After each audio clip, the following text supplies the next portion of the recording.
గుంటూరు జిల్లాలోని విసెదల గ్రామ ప్రజలు ధ్వంసమైన రోడ్డుతో తీవ్ర ఇబ్బందులు పడుతున్నారు. ఎన్ఆర్ఐ కాలేజీ విద్యార్థులు కూడా ఈ దారిలో ప్రయాణించాలంటే అవస్థలు పడుతున్నారు. విసెదల గ్రామం నుండి గుంటూరు ప్రధాన రహదారికి అనుసంధానమైన ఈ దారి నిత్యం వాహనదారులతో రద్దీగా ఉంటుంది.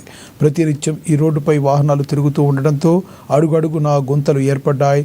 కూటమి ప్రభుత్వం వచ్చి రోడ్డు రూపురేఖలు మాత్రం మారడం లేదని స్థానికులు ఆరోపిస్తున్నారు. ఈ గుంతల రోడ్లపై ప్రయాణం చేస్తున్న వాహన చోదకులు తరచూ ప్రమాదాలకు గురవుతున్నారని వారు చెబుతున్నారు.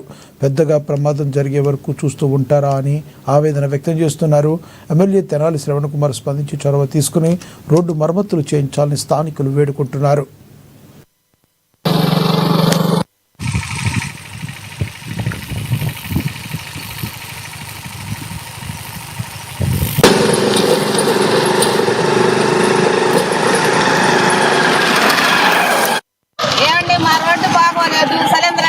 ఇక్కడికి అసలు బళ్ళు వెళ్తాం కూడా కష్టంగా ఉంది. అసలు ఎక్కడున్నాయో చూడండి మీరే వచ్చి రోడ్డు. అసలు మా ఊళ్ళో ఇసుదల్లో కూడా రోడ్డు బాగోలేదు. ప్రెసిడెంట్ గారింటి ముందే ఆ రూటే మాది. ఇప్పుడు నేను వచ్చేటప్పటికి మీరు వెళ్ళిపోయారు కూడా. చూద్దాం వెళ్ళారు. మాకు పళ్ళు రావటం కూడా చాలా కష్టంగా ఉందండి. ఎమ్మెల్యే గారిని కొంచెం చొరవ తీసుకొని రోడ్లు బాగుండాలి మాకు. అని కోరు మాకు రోడ్లు